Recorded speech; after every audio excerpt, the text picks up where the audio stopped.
Exilio, por Edmond Hamilton.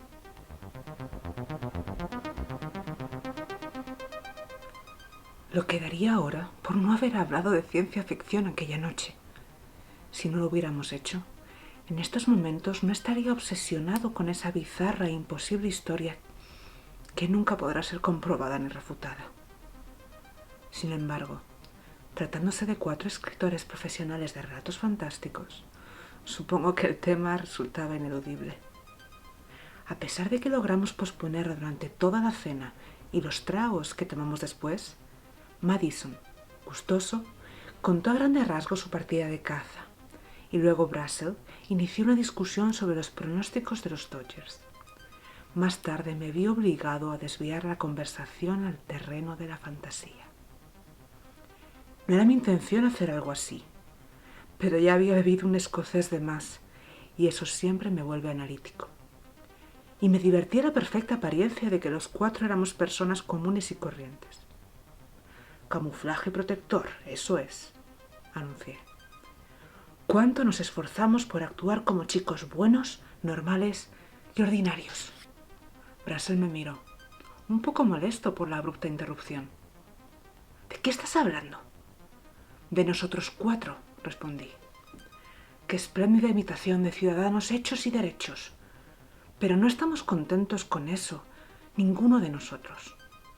Por el contrario, estamos violentamente insatisfechos con la Tierra y con todas sus obras. Por eso nos pasamos la vida creando, uno tras otro, mundos imaginarios. Supongo que el pequeño detalle de hacerlo por dinero no tiene nada que ver, inquirió Brassel, escéptico. Claro que sí, admití. Todos creamos nuestros mundos y pueblos imposibles muchísimo antes de escribir una sola línea, ¿verdad? Incluso desde nuestra infancia, ¿no? Por eso no estamos a gusto aquí. Nos sentiríamos mucho peor en algunos de los mundos que describimos, replicó Madison. En ese momento, Carrick, el cuarto del grupo, intervino en la conversación. Estaba sentado en silencio como de costumbre, copa en mano, meditabundo, sin prestarnos atención. Carrick era raro en muchos aspectos. Sabíamos poco de él, pero lo apreciábamos y admirábamos sus historias. Había escrito algunos relatos fascinantes, minuciosamente elaborados en su totalidad sobre un planeta imaginario. Lo mismo me ocurrió a mí en una ocasión, dijo a Madison. ¿Qué? Preguntó Madison. Lo que acabas de sugerir. Una vez escribí sobre un mundo imaginario y luego me vi obligado a vivir en él, contestó Carrick. Madison soltó una carcajada. Espero que haya sido un sitio más habitable que los escalofriantes planetas en los que yo planteo mis embustes. Carrick ni siquiera sonrió. De haber sabido que viviría en él, lo habría creado muy distinto, murmuró. Brassel, tras dirigir una significativa mirada a la copa vacía de Carrick, nos guiñó un ojo y pidió, con voz melosa, «Cuéntanos cómo fue, Carrick». Carrick no apartó la mirada de su copa, mientras la giraba entre sus dedos al hablar. Se detenía entre una frase y otra. Sucedió inmediatamente después de que me mudara a la gran central de energía. A primera vista, me pareció un lugar ruidoso, pero en realidad se vivía muy tranquilo en las afueras de la ciudad. Y yo necesitaba tranquilidad para escribir mis historias. Me dispuse a trabajar en la nueva serie que había comenzado, una colección de relatos que ocurrían en aquel mundo imaginario. Empecé por crear detalladamente todas las características físicas de ese mundo y del universo que lo contenía. Pasé todo el día concentrado en ello. Y cuando terminé, algo en mi mente hizo clic. Esa breve y extraña sensación me pareció una súbita materialización. Me quedé allí, inmovilizado, al tiempo que me preguntaba si estaría enloqueciendo, pues tuve la repentina seguridad de que el mundo que yo había creado durante todo el día acababa de cristalizar en una existencia concreta en alguna parte. Por supuesto, ignoré esa extraña idea. Salí de casa y me olvidé del asunto. Pero al día siguiente sucedió de nuevo. Dediqué la mayor parte del tiempo a la creación de los habitantes del mundo de mi historia. Sin duda los había imaginado humanos, aunque decidí que no fueran demasiado civilizados, pues eso imposibilitaría los conflictos y la violencia indispensable en mi trama. Así pues, había gestado mi mundo imaginario, un mundo de gente que estaba a medio civilizar. Imaginé todas sus crueldades y supersticiones, erigí sus bárbaras y pintorescas ciudades, y justo cuando terminé, aquel clic resonó de nuevo en mi mente. Entonces sí me asusté de verdad, pues sentí con mayor fuerza que la primera vez esa extraña convicción de que mis sueños se habían materializado para dar paso a una realidad sólida. Sabía que era una locura. Sin embargo, en mi mente tenía la increíble certeza. No podía abandonar esa idea. Traté de convencerme de descartar tan loca convicción. Si en verdad había creado un mundo y un universo con solo imaginarnos, ¿dónde estaban? ¿Dónde se hallaban? Desde luego no en mi propio cosmos. No podría contener dos universos completamente distintos el uno del otro. Pero, ¿y si este mundo y este universo de mi imaginación se habían concretado en la realidad en otro cosmos vacío? Un cosmos localizado en una dimensión diferente a la mía. Uno que contuviera solamente átomos libres, materia informe que no había adquirido forma hasta que, de alguna manera, mis concentrados pensamientos les hicieron tomar las imágenes que yo había soñado. Medité esa idea de la extraña manera en que se aplicaban las leyes de la lógica a las cosas imposibles. ¿Por qué los relatos que yo imaginaba no se habían vuelto realidad en ocasiones anteriores y solo ahora habían empezado a hacerlo? Bueno, para eso había una explicación plausible. Vivía cerca de la gran central de energía. Alguna insospechada corriente de energía emanaba de ella y dirigía mi imaginación condensada, como una fuerza superamplificadora, hacia un cosmos vacío donde conmocionó la masa informe y la hizo apropiarse de aquellas formas que yo soñaba. ¿Creía en eso? No, por supuesto que no, pero lo sabía. Hay una gran diferencia entre el conocimiento y la creencia.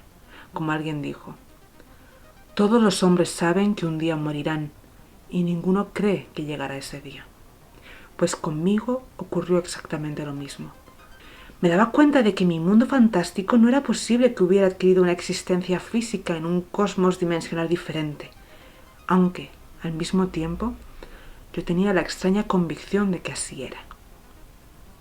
Y entonces se me ocurrió algo que me pareció entretenido e interesante. ¿Y si me creaba a mí mismo en ese otro mundo? ¿También sería yo real en él? Lo intenté. Me senté ante mi escritorio y me imaginé a mí mismo como uno más entre los millones de individuos de ese mundo ficticio. Pude crear todo un trasfondo familiar e histórico coherente para mí en ese lugar. Y algo en mi mente hizo clic. Garrick hizo una larga pausa. Todavía contemplaba la copa vacía que agitaba lentamente entre sus dedos. Madison le incitó a continuar. Y seguro que despertaste allí y una hermosa muchacha se acercó a ti y preguntaste ¿dónde estoy? No sucedió así, respondió Carrick sombrío. No fue así en absoluto. Desperté en ese otro mundo, sí, pero no fue como un despertar real. Simplemente aparecí allí de repente. Seguía siendo yo, pero sin embargo era el yo imaginado para mí en ese otro mundo. Se trataba de otro yo que siempre había vivido allí, del mismo modo que sus antepasados. Verán, yo lo había creado todo. Y mi otro yo era tan real en ese mundo imaginario creado por mí, como yo lo había sido en el mío propio. Eso fue lo peor. Todo en ese mundo a medio civilizar era tan vulgar dentro de su realidad. Hizo una nueva pausa. Al principio me resultó sumamente extraño. Caminé por las calles de aquellas bárbaras ciudades y miré los rostros de las personas con un imperioso y acuciante deseo de gritar en voz alta. Yo los imaginé a todos. Ninguno de ustedes existían hasta que yo los soñé. Sin embargo, no lo hice. Sin duda no me habrían creído. Para ellos, yo no era más que un miembro insignificante de su raza. ¿Cómo podían pensar que sus tradiciones y su historia, su mundo y su universo había surgido súbitamente gracias a mi imaginación? Cuando cesó mi turbación inicial, me desagradó el lugar. Resulta que lo había creado demasiado bárbaro. Las salvajes violencias y crueldades que me habían parecido tan seductoras como material para mi historia eran aberrantes y repulsivas al vivirlas en mi propia carne. Solo deseaba volver a mi mundo. Y no pude regresar. No había forma.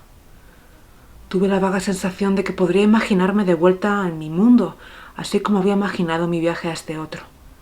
Pero fue en vano. La extraña fuerza que había propiciado el milagro no funcionaba en la dirección contraria. Y lo pasé bastante mal al percatarme de que estaba atrapado en un mundo desagradable, extenuado y bárbaro. Primero pensé en suicidarme. Sin embargo, no lo hice. El hombre se adapta a todo y yo me acoplé lo mejor que pude al mundo creado por mí. ¿Qué hiciste allí? Quiero decir, ¿qué función cumpliste?, preguntó Brassel. Carrick se encogió de hombros. No dominaba las habilidades y destrezas del mundo que había creado. Solo proseguía mi propio oficio, el de contar historias. Empecé a sonreír. No querrás decir que empezaste a escribir historias fantásticas. Él asintió, sombrío. No me quedó más remedio. Sin duda, aquello era lo único que podía hacer, dadas las circunstancias. Escribí historias sobre mi propio mundo real. Para esa gente, mis relatos eran de una imaginación desbordante y les gustaron. Nos echamos a reír, pero Carrick permaneció mortalmente serio. Madison llevó la broma hasta sus últimas consecuencias. ¿Y cómo te las arreglaste para regresar finalmente a casa, desde ese otro mundo que habías creado? Nunca regresé a casa, respondió Carrick con un amargo suspiro.